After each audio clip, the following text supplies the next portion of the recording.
This week's lesson is going to be about buttercream and some cake mixing methods.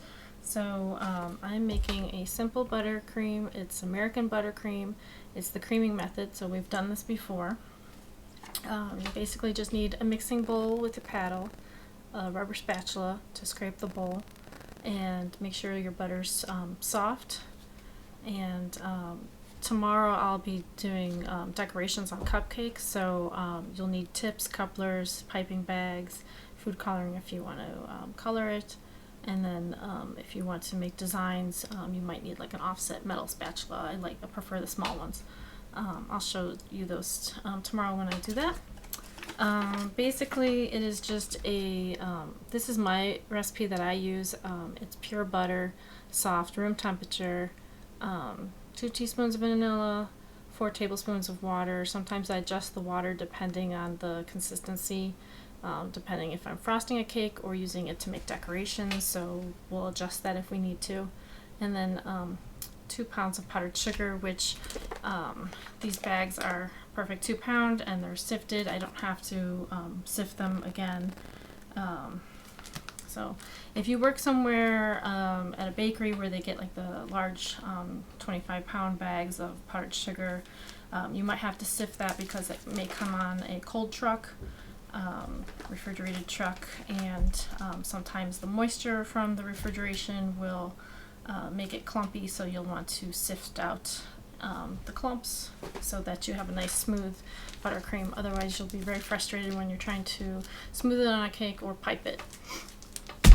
So again, this is very simple. It's going to be fast. I'm going to save this for tomorrow. Just keep it covered so it doesn't get a crust on it. And my video later on, I'm going to make cupcakes from a box mix, but I do my mixing a little different than the directions on the box. So I'll go over that. And then I will make a creaming method pound cake. Making a rum cake, just because it kind of goes with my Latin class also. So you guys can watch both videos if you prefer, and everything. That one's from scratch. Next week I'll make carrot cake and cream cheese frosting, and show you how to frost a cake with and make decorations on that. So everything that I'm showing you is what we would doing in class, so you would be learning how to pipe on cupcakes. So if you'd like to try this at home, go for it and send me pictures. I'll talk about how to hold the bag, and then I will also show you some techniques, and then I'll show you how to frost the cake next week, do some different textures and some different decorations. I usually say to do about 5 different techniques, you know, if you have ideas and you want to learn, or you can look at Pinterest pictures, and then also some of the pictures that I put in the PowerPoint were from other classes or things that we've talked about for doing decorations. So, okay, now going forward, again, my butter is already softened. It's in my mixer. I'm going to flip the camera, but I also like this paddle because it kind of is like a spatula attached to a paddle, so it just mixes and gets all the way down to the bottom. So, flipping screens over camera. Alright. So again, it's a simple buttercream creaming method, and I cut my butter up into little cubes. As you can see, I've let it sit out all day so that it softened up, so I shouldn't have any issues.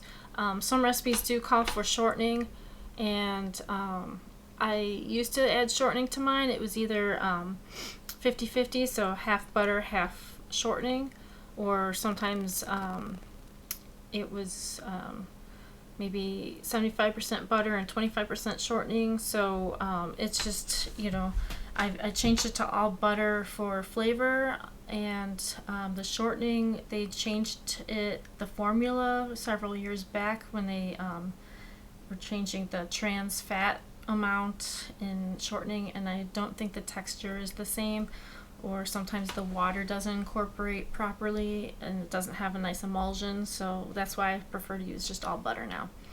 So here I go. Squeaky mixer.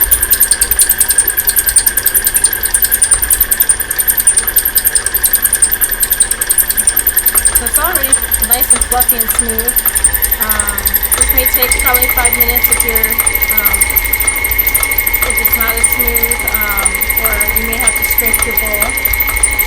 You can also add your water and butter at this, or water and vanilla at this point. I'm going to turn down the speed because I don't want.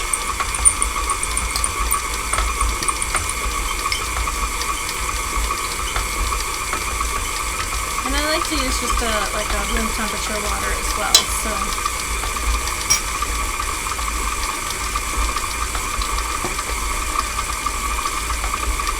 If you wanted your frosting to be pure white, you would need to use all shortening. Enough vanilla. I need to go grab more vanilla. That was one of the things I meant to buy.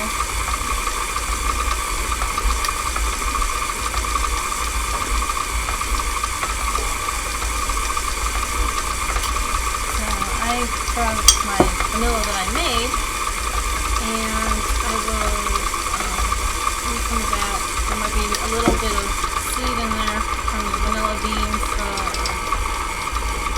just have to deal with little specks that there might be. Alright, so I got that in there, I got the water in there, it's nice and smooth, and now I'm just going to open my bag and slowly pour in the powdered sugar while it is running. Otherwise, if I put the powdered sugar in and turned on the mixer, it would fly everywhere. It might still fly everywhere. So I'll let that incorporate a little bit before adding more.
And you don't want to mix this for too long. I'm just going to dust off the powdered sugar that didn't get in there and incorporate that. So I'm just going to slightly scrape it. And if you were making chocolate buttercream, you could, I usually don't use straight melted chocolate because sometimes it has seized up on me, and then I've had chunks of like little chocolate chunks in my frosting. So I would recommend doing cocoa powder or making a ganache if you're going to use chocolate, and then incorporating that. Chocolate buttercream does seem to go bad quicker. I don't know if it almost smells like it's fermenting if you leave it sitting out at room temperature for too long. So do refrigerate that. The buttercream, you can it keeps probably in the refrigerator for probably a good month. If you're not going to use it right away, you could probably freeze it for 3 months.